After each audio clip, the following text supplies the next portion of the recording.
ಉಡುಪಿಯ ಮಲ್ಪೆ ಪಡುಕೆರೆಯ ಕಡಲ ತೀರದಲ್ಲಿ ದೂರದ ಊರಿನಿಂದ ಆಗಮಿಸುವ ಪ್ರವಾಸಿಗರಿಂದ ಆಗ್ತಾ ಇರುವ ತೊಂದರೆಗಳನ್ನು ತಪ್ಪಿಸುವುದಕ್ಕೆ ಇಲ್ಲಿನ ನಿವಾಸಿಗಳು ಹಾಕಿದ ಬ್ಯಾನರ್ಗೆ ಇದೀಗ ಪೊಲೀಸ್ ಅಧಿಕಾರಿಗಳಿಂದ ಉತ್ತಮ ಪ್ರತಿಕ್ರಿಯೆ ವ್ಯಕ್ತವಾಗಿದೆ. ಈ ಕುರಿತು ಮಾಧ್ಯಮಗಳೊಂದಿಗೆ ಮಾತನಾಡಿರುವಂತಹ ಅಲ್ಲಿನ ನಿವಾಸಿಗಳು ಪಡುಕೆರೆ ಬೀಚ್ಗೆ ಪ್ರವಾಸಕ್ಕಾಗಿ ಆಗಮಿಸುವ ಪ್ರವಾಸಿಗರಿಂದ ಹಲವಾರು ಸಮಸ್ಯೆಗಳು ಉಂಟಾಗ್ತಾ ಇತ್ತು. ರಾತ್ರಿ 7 ಗಂಟೆಯಿಂದ ಹೆಂಗಸರು ಮನೆಯಿಂದ ಹೊರಬರಲು ಆಗದಂತಹ ವಾತಾವರಣ ಇಲ್ಲಿ ನಿರ್ಮಾಣವಾಗ್ತಾ ಇತ್ತು. ಪ್ರಾರಂಭದಲ್ಲಿ ನಾವು ಸಂಬಂಧಪಟ್ಟವರಿಗೆ ಮಾಹಿತಿಯನ್ನು ನೀಡಿದ್ರು ಯಾವುದೇ ರೀತಿಯ ಸ್ಪಂದನೆ ಸಿಕ್ಕಿರಲಿಲ್ಲ.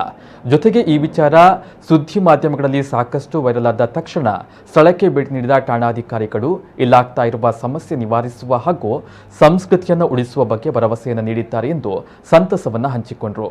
ಇನ್ನು ಕೆಲವು ದಿನಗಳ ಹಿಂದೆಯಷ್ಟೇ ಯಾವುದೇ ಪ್ರವಾಸಿಗರು ಈ ಊರಿನಲ್ಲಿ ರಾತ್ರಿ 8 ಬೆಳಗ್ಗೆ 6 ತನಕ ತಿರುಗಾಡುವುದು, ಬೀಚ್ನಲ್ಲಿ ಕೂರುವುದು ಕಡ್ಡಾಯವಾಗಿ ನಿಷೇಧಿಸಲಾಗಿದೆ.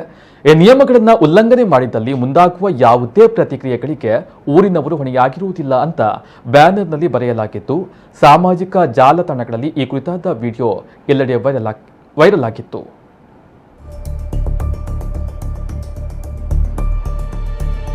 ಪಡುಕೆರೆಯಲ್ಲಿ ಪ್ರವಾಸಿಗರಿಂದ ಕಳೆದ ಕೆಲವು ತಿಂಗಳಿಂದ ಸಮಸ್ಯೆಗಳಾಗ್ತಾ ಇತ್ತು.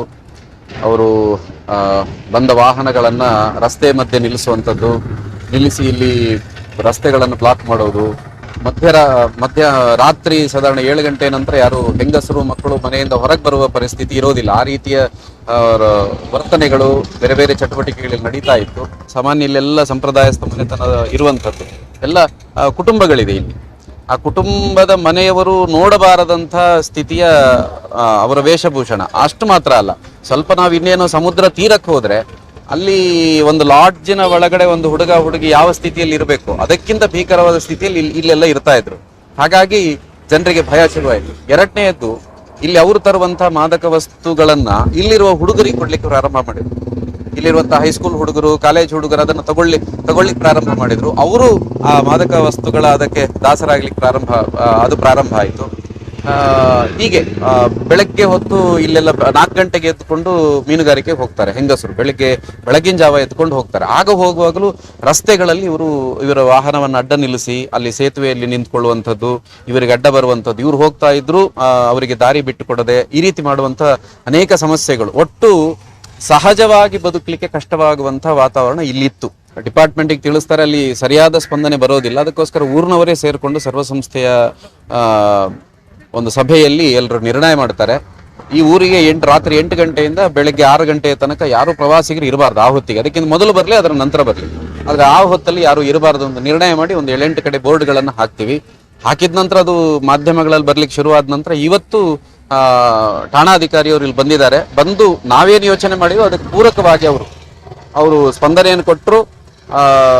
ಆ ಕೆಲಸವನ್ನ ಈಗೇನು ನಾಗರಿಕರು ಮಾಡ್ತಾ ಇದ್ರು 8 ಗಂಟೆ ನಂತರ ಪ್ರವಾಸಿಗರನ್ನು ಕರೆಸುವಂಥದ್ದು, ಅದನ್ನು ನಾವು ಮಾಡ್ತೀವಿ, ನಮ್ಗೆ ಸಹಕಾರ ಕೊಡಿ ಅಂತ ಕೇಳಿದ್ದಾರೆ. ನಾವು ಆಯ್ತು ಅಂತ ಒಪ್ಕೊಂಡಿದೀವಿ.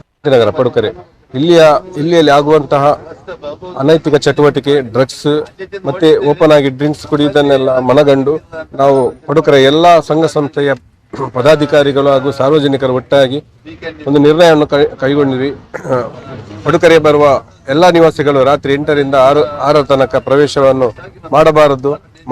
ಮಾಡುವುದರಿಂದ ನಮ್ಮ ಇಲ್ಲಿ ಇರುವಂತಹ ಧಾರ್ಮಿಕ ಸ್ಥಳಗಳಿಗೆ ಧಕ್ಕೆ ಬರ್ತದೆ ಎನ್ನುವ ಕಾರಣದಿಂದ ನಾವು ಮಲ್ಪೆ ಠಾಣಾಧಿಕಾರಿಗಳ ಗಮನಕ್ಕೆ ತಂದು ನಾವು ಅಲ್ಲಲ್ಲಿ ಪೋಸ್ಟರ್ ಅನ್ನು ಹಾಕಿದ್ವಿ. ಹಾಕಿದ ಮರುದಿವಸವೇ ಎಲ್ಲ ಪ್ರವಾಸಿಗರು ಸ್ಪಂದಿಸಿ ಅವತ್ತಿನಿಂದಲೇ ಪ್ರವಾಸಿಗರ ಸಂಖ್ಯೆ ಎಲ್ಲ ಕಡಿಮೆಯಾಗಿ ನಮಗೆ ಒಳ್ಳೆಯ ರೀತಿಯಿಂದ ಸ್ಪಂದಿಸಿದ್ದಾರೆ.